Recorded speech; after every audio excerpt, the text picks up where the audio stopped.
Guys, നിങ്ങൾക്ക് camera ഓടിക്കാൻ താല്പര്യമുണ്ടോ? സംഭവം വേറൊന്നുമല്ല, നമ്മൾ ഷൂട്ടിന് പോകുന്ന സമയത്ത് ഒരുപാട് പേര് നമ്മളോട് ചോദിക്കുന്നൊരു കാര്യമാണ്, ബ്രോ ഇതെങ്ങനെയാണ് യൂസ് ചെയ്യുന്നത്, ഇതെങ്ങനെയാണ് ഒന്ന് പഠിപ്പിച്ചു തരുമെന്നൊക്കെ ഉള്ളത്. അപ്പോൾ ഇന്ന് കംപ്ലീറ്റ് ഒരു beginner level camera tutorial class ആണ്. ഇത് നമ്മുടേതായിട്ടുള്ള രീതിയിൽ പ്രൊഫഷണൽസ് ആരെങ്കിലും ഉണ്ടെങ്കിൽ ഇത് സ്കിപ്പ് ചെയ്തോ, കാരണം ഇത് കംപ്ലീറ്റ് ഒരു ബിഗിനർ ലെവലിലാണ് ഇന്നത്തെ ക്ലാസ്. അപ്പോൾ നമുക്ക് അവിടെ ഇരുന്ന് സംസാരിക്കാം. അപ്പോൾ ഗൈസ്, വെൽക്കം ടു PVX.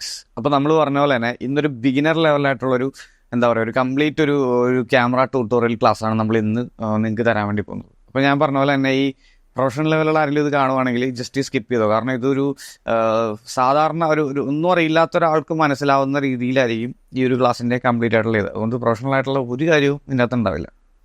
അപ്പം എല്ലാവർക്കും ഉള്ളൊരു ഡൗട്ടാണ്, നമ്മളിപ്പോൾ പലയിടത്ത് ഷൂട്ടിന് പോകുമ്പോൾ എല്ലാവരും നമ്മളോട് ചോദിക്കുന്ന ഒരു കാര്യമാണ്, ബ്രോ ഇതെങ്ങനെയാണ് യൂസ് ചെയ്യുന്നത്, ബ്രോ ഇതൊന്ന് പഠിപ്പിച്ച് തരാമോ, അപ്പോൾ കുറേ ആയി നമ്മൾ ഈ ചോദ്യം കേൾക്കാൻ തുടങ്ങിയിട്ട്.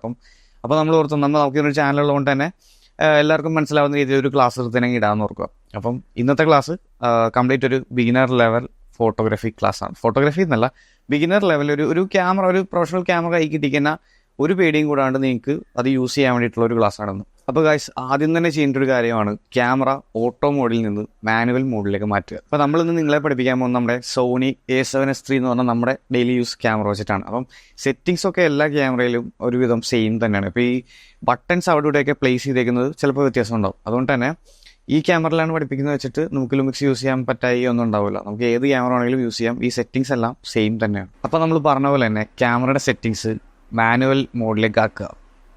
ഓട്ടോ മോഡ് ഇനി വേണ്ട. അപ്പം ഫസ്റ്റ് ഒരു കാര്യം എന്ന് വെച്ചിട്ടുണ്ടെങ്കിൽ ക്യാമറയിൽ ലൈറ്റിനെ കൺട്രോൾ ചെയ്യാനായിട്ടുള്ള ഒരു 3 സെറ്റിങ്സാണ് ഉള്ളത്: അപ്പറേച്ചർ, ഷട്ടർ സ്പീഡ്, ISO. അപ്പോൾ നമുക്ക് ആദ്യം ISO എന്താണെന്നുള്ളത് നോക്കാം. ഇപ്പം ISO എന്ന് പറയുന്നത് ക്യാമറയുടെ സെൻസറിലേക്ക് ലൈറ്റിനെ ഡിജിറ്റലി കൊണ്ടുവരാനായിട്ടുള്ള ഒരു സെറ്റിങ്സ് ആണ് ISO എന്ന് പറയുന്നത്. ഇപ്പോൾ പറഞ്ഞ പോലെ തന്നെ നമ്മുടെ ക്യാമറയിലെ ISO വാല്യൂ ഇപ്പോൾ 250 കിടക്കുന്നത്. അപ്പം നമുക്കിതിപ്പോൾ നോക്കുമ്പോൾ അറിയാം, ഇപ്പോൾ ISO നമ്മൾ അഡ്ജസ്റ്റ് ചെയ്യുന്നതനുസരിച്ച് ലൈറ്റ് കൂടുന്നതാണ്. നമ്മളിപ്പോൾ ഒരു 8,000 കിട്ടിയുമ്പോഴത്തേക്കുണ്ടാവും ഓവർ എക്സ്പോസ്ഡ് ആയിട്ട് ലൈറ്റ് കൂടുന്നതാണ്. അപ്പം ഇത് ലൈറ്റിനെ കൺട്രോൾ ചെയ്യാനായിട്ടുള്ള ഒരു ഘടകമാണ് ISO എന്ന് പറയുന്നത്. ഇതിൻ്റെ വാല്യൂ കറക്റ്റായിട്ട് നമുക്ക് നിൽക്കുന്ന ലൈറ്റ് കണ്ടീഷനിൽ എന്തോരം ലൈറ്റ് വേണം, അപ്പോൾ നമുക്കിത് നോക്കുമ്പോൾ അറിയാമല്ലോ. അപ്പോൾ നമുക്ക് ആവശ്യത്തിനുള്ള ലൈറ്റ് ഫസ്റ്റ് ISOയിലൂടെ സെറ്റ് ചെയ്യുക. അപ്പോൾ ISO എന്താണെന്നുള്ളതും ISO എങ്ങനെയാണ് സെറ്റ് ചെയ്യേണ്ടത് എന്നുള്ളതും നിങ്ങൾക്ക് മനസ്സിലായില്ലേ. ഇനി രണ്ടാമത്തൊരു സെറ്റിങ്സ് ആണ് അപ്പറേച്ചർ എന്ന് പറയുന്നത്. നമുക്ക് ISO പോലെ തന്നെ ക്യാമറയുടെ അകത്തേക്ക്, അതായത് ക്യാമറയുടെ സെൻസറിൻ്റെ അകത്തേക്ക് ലൈറ്റിനെ കടത്തി വിടാനായിട്ടുള്ള ഒരു വിൻഡോയാണ് ഈ അപ്പറേച്ചർ എന്ന് പറയുന്നത്. അതായത് അപ്പറേച്ചറിൻ്റെ സെറ്റിങ്സ് ഇങ്ങനെയാണ്. അതായത് അപ്പറേച്ചർ കൂട്ടുന്നതിനനുസരിച്ച് ക്യാമറയുടെ സെൻസറിൻ്റെ അകത്തേക്ക് എത്തുന്ന ലൈറ്റിൻ്റെ എമൗണ്ട് കുറയും. അപ്പറേച്ചർ കുറയ്ക്കുന്നതനുസരിച്ച് ക്യാമറയുടെ സെൻസറിലേക്ക് എത്തുന്ന ലൈറ്റിൻ്റെ എമൗണ്ട് കൂടും. അത് നിങ്ങൾക്ക് ഞാൻ കാണിച്ചു തരാം എങ്ങനെയാണെന്നുള്ളത്. ഇപ്പോൾ നമ്മളിതിൽ അപ്പറേച്ചർ നമ്മുടെ ഇതിലിപ്പോൾ കിടക്കുന്നത് 4.5 അപ്പം മാക്സിമം അത്യാവശ്യം തുറന്നാണ് ഇരിക്കുന്നത്. ഇത് നമ്മളിങ്ങനെ അഡ്ജസ്റ്റ് ചെയ്യുമ്പോൾ നമ്മുടെ ക്യാമറയിൽ ഇത് ബാക്ക് സൈഡിലാണ് അപ്പറേച്ചറിൻ്റെ കൺട്രോൾ വരുന്നത്. അപ്പോൾ നമ്മൾ ഇത് അഡ്ജസ്റ്റ് ചെയ്യുമ്പോൾ നിങ്ങൾക്ക് കാണാം 10, 11, 9 ഇത് കൂട്ടുന്നതിനനുസരിച്ച്, ഞാൻ നേരത്തെ പറഞ്ഞ പോലെ തന്നെ കൂട്ടുന്നതിനനുസരിച്ച് ലൈറ്റിൻ്റെ എമൗണ്ട് കുറയും, കുറയ്ക്കുന്നതിനനുസരിച്ച് ലൈറ്റിൻ്റെ എമൗണ്ട് കൂടും. ഇപ്പോൾ ഈ കാണുന്ന പോലെ തന്നെ ഞാനിത് കുറയ്ക്കുകയാണ്. ഒരു 3.5, 2.8, 1.8. നമ്മുടെ ലെൻസിൽ 1.8 വരെയാണ് അപ്പറേച്ചർ വാല്യൂ ഉള്ളത്. അപ്പോൾ ഞാൻ മാക്സിമം എമൗണ്ട് ആയിട്ടുള്ള 1.8 ഇട്ടേക്കുക.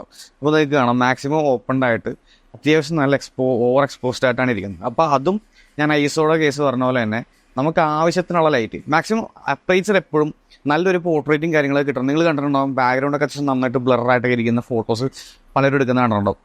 അപ്പോൾ അതെങ്ങനെയാണ് എടുക്കുന്നതെന്നുള്ള ഒരു കാര്യമാണ് അപ്പറേച്ചർ എന്ന് പറയുന്നത്.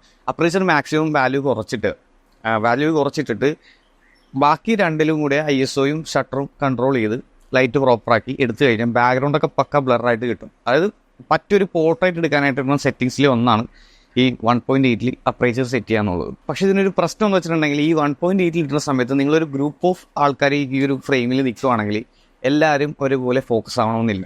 അപ്പോൾ അങ്ങനെ ഒരു കാര്യം കൂടിയുണ്ട്.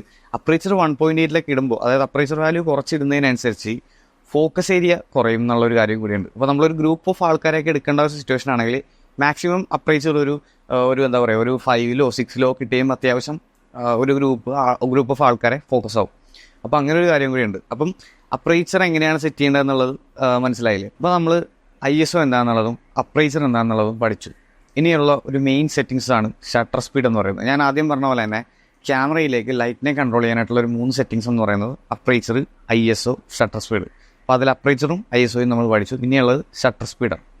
ഷട്ടർ സ്പീഡ് എന്ന് പറയുന്നത് നമ്മുടെ ക്യാമറയുടെ സെൻസറിൻ്റെ അകത്തുള്ള ഒരു ഷട്ടറുണ്ട്. ഈ ഷട്ടർ സ്പീഡ് എന്ന് പറയുന്നത് ഈ സെൻസർ തുറന്ന് അടയുന്നത് വരെയുള്ള ഒരു സമയത്തെയാണ് ഈ ഷട്ടർ സ്പീഡ് എന്ന് പറയുന്നത്. ഇപ്പോൾ നമ്മൾ ഒരു വാല്യൂ, ഇപ്പോൾ നമ്മുടെ ഈ ക്യാമറയിൽ ഇപ്പോൾ 100 ആണ് വാല്യൂ കിടക്കുന്നത്. അപ്പോൾ ഇത് നമ്മൾ കൂട്ടുകയും കുറയ്ക്കുകയും ചെയ്യുന്നതനുസരിച്ച് നമുക്ക് വിസിബിളി നമുക്ക് ലൈറ്റ് കൺട്രോൾ ആവുന്നത് കാണാം. പക്ഷേ അത് മാത്രമല്ല ഈ ഷട്ടർ സ്പീഡ് എന്ന ഇതിനെ സെറ്റിങ്സിനുള്ളൊരു കാര്യം. നമ്മൾ ഫാസ്റ്റായിട്ടുള്ള ഒരു മൂവിങ് ഒബ്ജക്റ്റിനെയൊക്കെ ഫോട്ടോ എടുക്കുന്ന സമയത്ത് മാക്സിമം ഷട്ടർ സ്പീഡ് കൂട്ടി വെക്കുക. മാക്സിമം കൂട്ടി വെക്കുക എന്നാൽ ഷട്ടർ സ്പീഡ് ഒരുപാടങ്ങ് പോകും. പക്ഷേ അങ്ങനെയല്ല, ഇപ്പം ഒരു 80 ഒരു 50 ഒക്കെ ഇടുന്ന ആൾക്കാരാണെങ്കിൽ, ഒരു 50 100 ആ റേഞ്ചിലൊക്കെ ഇടുന്ന ആൾക്കാരാണെങ്കിൽ മാക്സിമം സ്പീഡായിട്ട് പോകുന്ന ഒരു ഒബ്ജക്റ്റിനെ ഫോട്ടോ എടുക്കണമെങ്കിൽ ഷട്ടർ സ്പീഡ് എപ്പോഴും കൂട്ടി വെച്ച് വേണം ഫോട്ടോ എടുക്കാൻ. കാരണം ഈ ഷട്ടർ ആദ്യം പറഞ്ഞ പോലെ തന്നെ ഈ ഷട്ടർ തുറന്ന് അടയുന്ന വരെയുള്ള സമയത്തുള്ള കാര്യങ്ങളായിരിക്കും ഈ ഫ്രെയിമിൽ കയറുക. അപ്പം നമ്മൾ മാക്സിമം കുറച്ചിട്ട് എടുക്കുമ്പോഴുള്ള പ്രശ്നം വെച്ചിട്ടുണ്ടെങ്കിൽ ഈ ഷട്ടർ അടയുന്നത് വരെയുള്ള എല്ലാ കാര്യവും ഈ സെൻസറിനകത്തേക്ക് കയറും. അപ്പോൾ ചിലപ്പോൾ നമുക്ക് ആ മൂവിങ് ഒബ്ജക്റ്റ് പക്ക ഫോക്കസായി കിട്ടണമെന്നില്ല, അതൊരു മോഷൻ ബ്ലറിലായിരിക്കും കിട്ടുന്നത്. ഇപ്പം ഞാനത് സാമ്പിൾ ഇതിൽ കാണിക്കാൻ കൊടുക്കുക, അപ്പോൾ മനസ്സിലാവും. ഷട്ടർ സ്പീഡ് കുറച്ചിട്ട് കഴിയുമ്പോൾ ഒരുപാട് ഫാസ്റ്റായിട്ടുള്ള ഒബ്ജക്റ്റിനെയൊക്കെ നമുക്ക് ഫോട്ടോ എടുക്കാൻ സാധിക്കില്ല പക്കായിട്ട്. നമുക്ക് മൂവിങ് ഒബ്ജക്റ്റിനെയൊക്കെ ഫോട്ടോ എടുക്കാൻ വേണ്ടിയിട്ട് എപ്പോഴും ഷട്ടർ സ്പീഡ് കൂട്ടിയിട്ട് വേണം എടുക്കാൻ. അപ്പം പറഞ്ഞ പോലെ തന്നെ ഷട്ടർ സ്പീഡ് എന്ന് പറയുന്നതും ഒരു ലൈറ്റിനെ കൺട്രോൾ ചെയ്യുന്നൊരു ഘടകം കൂടിയാണ്. അപ്പം അത് സെറ്റ് ചെയ്യേണ്ടതും എങ്ങനെയാണെന്നുള്ളത് മനസ്സിലായി കാണുമല്ലോ. അപ്പം ഞാൻ ഷട്ടർ സ്പീഡ് കുറച്ചിട്ടും കൂട്ടിയിട്ടും ഒരു സാമ്പിൾ കാണിക്കാം. അപ്പോൾ നിങ്ങൾ ഈ കാണുന്ന പോലെ തന്നെ ഞാൻ ഷട്ടർ സ്പീഡ് എന്ന് പറയുന്നത് മാക്സിമം കുറച്ച് വെക്കാൻ പോകും, ഒരു 1/10 വെക്കാൻ പോകും. അതുകൊണ്ട് ഞാൻ ഈ ഒബ്ജക്റ്റിൽ കാണുന്ന പോലെ തന്നെ ഇത് കണ്ടോ, ഈ ഒരു അവസ്ഥയായിരിക്കും 1/10. അതായത് ഷട്ടർ സ്പീഡ് കുറച്ചിട്ട് നമ്മളൊരു ഫാസ്റ്റ് മൂവിങ് കാര്യങ്ങൾ ഷൂട്ട് ചെയ്യുന്ന സമയത്തുള്ള പ്രശ്നം എന്ന് വെച്ചാൽ ഞാൻ ഇനി ഷട്ടർ സ്പീഡ് കൂട്ടിയിട്ട് നിങ്ങളെ സാമ്പിൾ കാണിച്ചു തരാം. ഇപ്പോൾ ഞാൻ ഈ ഷട്ടർ സ്പീഡ് എന്ന് പറയുന്നത് ഒരു 1/250 സെറ്റ് ചെയ്തു.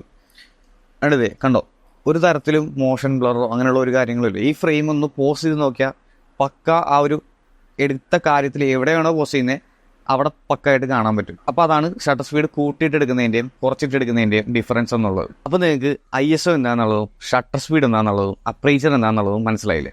ഇനി ഇത് മൂന്നും കൺട്രോൾ ചെയ്ത് ഞാൻ നമ്മുടെ ഒരു ഫ്രണ്ട് എന്ന് പറഞ്ഞാൽ അശ്വിൻ്റെ ഫോട്ടോ എടുത്ത് കാണിക്കാം. അപ്പോൾ നമ്മുടെ ലൈറ്റ് കണ്ടീഷനിൽ നമ്മുടെ ഫ്രെയിമിൽ അശ്വിനെ നിർത്തിയേക്കുക. അപ്പം ആദ്യം നമ്മൾ സെറ്റ് ചെയ്യാൻ പോകുന്നത് അപ്രൈച്ചറാണ്. അപ്രൈച്ചർ ഞാൻ പറഞ്ഞ പോലെ തന്നെ എനിക്ക് അത്യാവശ്യം നല്ല ബാക്ക്ഗ്രൗണ്ട് ബ്ലറൊക്കെ വേണം ഫോട്ടോയിൽ. അപ്പം ഞാൻ 1.8 അപ്രൈച്ചർ സെറ്റ് ചെയ്തു. രണ്ടാമത് സെറ്റ് ചെയ്യാൻ പോകുന്നത് ISO ആണ്. അപ്പോൾ ISO ഞാൻ ഒരു 1/125 സെറ്റ് ചെയ്തു. ഇനി മെയിനായിട്ട് സെറ്റ് ചെയ്യുന്നതാണ് ഷട്ടർ സ്പീഡ് എന്ന് പറയുന്നത്. അപ്പോൾ ഷട്ടർ സ്പീഡ് എൻ്റെ ലൈറ്റ് കണ്ടീഷൻ വെച്ചിട്ട് എനിക്കൊരു 160 ഞാൻ സെറ്റ് ചെയ്തു. എന്നിട്ടപ്പോൾ നോക്കുമ്പോഴത്തേക്കും എനിക്ക് ഇച്ചിരി ഓവർ എക്സ്പോസ്ഡ് ആയിട്ടാണ് തോന്നുന്നത്. അപ്പോൾ ഞാൻ ISO ഒന്നുകൂടി കുറക്കുവാണ്. ISO ഒരു 100 ഇട്ടു. അപ്പോൾ കണ്ടില്ലേ, എനിക്ക് വേണ്ട ഫ്രെയിമിൽ പക്ക അശ്വിനെ മാത്രം ഫോക്കസ് ചെയ്ത് അത്യാവശ്യം ലൈറ്റിംഗ് കണ്ടീഷനും കാര്യങ്ങളെല്ലാം പക്ക സെറ്റ് ചെയ്ത് എനിക്ക് ഫോട്ടോ എടുക്കാനായിട്ടുള്ളൊരു ഇത് കിട്ടി. ഇപ്പോൾ നമ്മൾ പറഞ്ഞ പോലെ തന്നെ ISOയും അപ്രൈച്ചറും ഷട്ടർ സ്പീഡും അല്ലാണ്ട് മറ്റൊരു സെറ്റിങ്സ് കൂടിയുണ്ട്, വൈറ്റ് ബാലൻസ് എന്ന് പറയുന്നത്. വൈറ്റ് ബാലൻസ് എന്ന് പറഞ്ഞാൽ നമ്മുടെ ക്യാമറ സെൻസറിനെ പ്രോപ്പർ ഒരു വൈറ്റ് കളർ കാണിച്ചു കൊടുക്കുന്ന ഒരു സെറ്റിങ്സ് ആണ് വൈറ്റ് ബാലൻസ് എന്ന് പറയുന്നത്. നമ്മളെപ്പോഴും നമ്മൾ സെറ്റ് ചെയ്യുന്ന വൈറ്റ് ബാലൻസ് പോലെ ഇരിക്കും നമ്മുടെ ഫോട്ടോയുടെ അല്ലെങ്കിൽ നമ്മുടെ ഒരു വീഡിയോയുടെ കളർ ടോൺ എന്ന് പറയുന്നത്. അപ്പം നമുക്ക് പല ലൈറ്റ് കണ്ടീഷനിൽ നമുക്ക് പല സെറ്റിങ്സ് ആയിരിക്കും വൈറ്റ് ബാലൻസിന് വരുന്നത്. അതിൻ്റെ ഒരു പ്രോപ്പർ വേയിൽ വൈറ്റ് ബാലൻസ് സെറ്റ് ചെയ്യാന്ന് പറഞ്ഞിട്ടുണ്ടെങ്കിൽ ബാലൻസ് സെറ്റിങ്സ് എടുത്തിട്ട് ഒരു വൈറ്റ് പേപ്പർ നമ്മുടെ ലെൻസിലേക്ക് കാണിച്ചിട്ട് നമുക്ക് വേണമെങ്കിൽ അങ്ങനെ സെറ്റ് ചെയ്യാം. അപ്പോൾ നമ്മൾ ആദ്യം പറഞ്ഞ പോലെ തന്നെ ഓട്ടോ മോഡ്, വൈറ്റ് ബാലൻസിൽ ഓട്ടോ മോഡ് ഉണ്ട്, അതും നമ്മൾ ആദ്യം തന്നെ മാറ്റുക എന്നുള്ളതാണ്. മാനുവൽ മോഡിലേക്ക് സെറ്റ് ചെയ്തിട്ട് ഈ പറഞ്ഞ പോലെ തന്നെ ഒരു white colour, proper white colour നമ്മൾ ഒരു ക്യാമറയുടെ സെൻസറിൻ്റെ മുന്നിൽ അല്ലെങ്കിൽ ക്യാമറയുടെ മുന്നിൽ കാണിച്ചിട്ട് നമ്മൾ പ്രോപ്പർ വൈറ്റ് കളർ സെറ്റ് ചെയ്യണം. അപ്പം ഇത് 4 സെറ്റ് ചെയ്താൽ മാത്രമാണ് നമുക്ക് നല്ലൊരു ഫോട്ടോ എടുക്കാനായിട്ട് സാധിക്കുള്ളൂ. അപ്പോൾ ഞാൻ പറഞ്ഞ പോലെ തന്നെ വൈറ്റ് ബാലൻസ് എങ്ങനെയാണ് സെറ്റ് ചെയ്യേണ്ടതെന്നുള്ളത് നമുക്ക് നോക്കാം. അപ്പം നമ്മുടെ ക്യാമറയിൽ വൈറ്റ് ബാലൻസ് സെറ്റിങ്സ് എടുത്തു. നമ്മൾ കെൽവിനിലും സെറ്റ് ചെയ്യാം, അല്ലാണ്ട് ഇപ്പം പ്രീസെറ്റായിട്ടും നമുക്ക് സെറ്റ് ചെയ്യാം. അപ്പോൾ നമ്മൾ ഇതിലേക്ക് ഈ സെറ്റ് എടുത്തിട്ട് ഇപ്പോൾ ഈ നടുക്കൊരു കാണുന്നൊരു ഫ്രെയിമില്ലേ, അത് പ്രോപ്പർ ഒരു വൈറ്റ് കളറിൽ കൊണ്ടുപോയി കാണിച്ചിട്ട് നമ്മൾ ക്ലിക്ക് ചെയ്യുക. അപ്പോൾ അതെ നമ്മുടെ വൈറ്റ് ബാലൻസ് സെറ്റ് ചെയ്തു. നമ്മുടെ ലൈറ്റ് കണ്ടീഷനിൽ 5100 ആണ് വൈറ്റ് ബാലൻസ് പ്രോപ്പർ. അപ്പോൾ നമ്മളത് സെറ്റ് ചെയ്തു. അപ്പോൾ നമ്മൾ ഷട്ടർ സ്പീഡും അപ്രൈച്ചറും വൈറ്റ് ബാലൻസും ISOയും എന്നുള്ളത് പഠിച്ചു. ഇത് 4 സെറ്റ് ചെയ്താൽ മാത്രമാണ് നല്ലൊരു ഫോട്ടോ എടുക്കാനായിട്ട് സാധിക്കുള്ളൂ. അപ്പോൾ ഇങ്ങനെയാണ് ഒരു പ്രോപ്പർ വേയിൽ ISOയും ഷട്ടർ സ്പീഡും അപ്രൈച്ചറും ഒക്കെ കൺട്രോൾ ചെയ്ത് ഫോട്ടോ എടുക്കുന്നത്.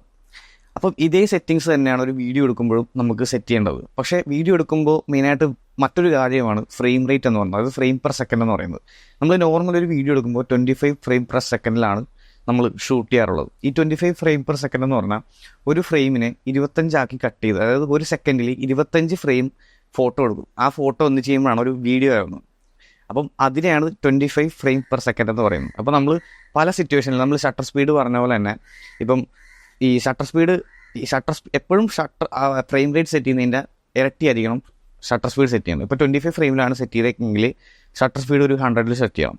അപ്പം വീഡിയോ സെറ്റിങ്സിനെ പറ്റിയിട്ടുള്ളൊരു കംപ്ലീറ്റ് ട്യൂട്ടോറിയൽ നമ്മൾ വേറെ സെറ്റ് ചെയ്യുന്നുണ്ട്. അപ്പം ഫ്രെയിം റേറ്റ് എന്ന് പറയുന്നത് നിങ്ങൾക്ക് മനസ്സിലായില്ലേ, ഒരു സെക്കൻഡിനെ 25 ഫ്രെയിംസ് ആയിട്ട് കട്ട് ചെയ്യുന്നതിനാണ് ഫ്രെയിം പെർ സെക്കൻഡ് എന്ന് പറയുന്നത്. അപ്പം ISO, shutter speed, white balance, aperture, നമ്മൾ ഇത്രയും കാര്യങ്ങൾ പഠിച്ചില്ലേ, ഈ സെയിം സെറ്റിങ്സ് തന്നെയാണ് ഒരു വീഡിയോ ഷൂട്ട് ചെയ്യുന്ന സമയത്തും നമ്മൾ ചെയ്യേണ്ടത്. അപ്പോൾ വീഡിയോഗ്രാഫീനെ പറ്റിയിട്ടുള്ളൊരു കംപ്ലീറ്റ് ക്ലാസ് നമ്മൾ വേറെ തന്നെ ആയിരിക്കും. കാരണം അതിൽ ഫ്രെയിം റേറ്റ് അങ്ങനെയുള്ള ഒരുപാട് കാര്യങ്ങൾ വ്യത്യാസമുണ്ട്, ഫ്രെയിം പെർ സെക്കൻഡ് സെറ്റ് ചെയ്യുന്നത് കാര്യങ്ങളൊക്കെ വ്യത്യാസമുണ്ട്. അപ്പം ഈ വീഡിയോ നമ്മൾ ഇവിടെ വെച്ച് നിർത്തുവാണ്. അപ്പം സബ്സ്ക്രൈബ് ചെയ്യാൻ മറക്കണ്ട. ഇതേപോലുള്ള ഒരുപാട് ഇൻഫോർമേറ്റീവ് വീഡിയോസും കാര്യങ്ങളൊക്കെ നമ്മൾ വരും ദിവസങ്ങളിൽ ഇടുന്നതായിരിക്കും. അപ്പം സബ്സ്ക്രൈബ് ചെയ്താൽ ഒരുപാട് ക്ലാസ് നമുക്ക് കേൾക്കാം. Okay, thank you.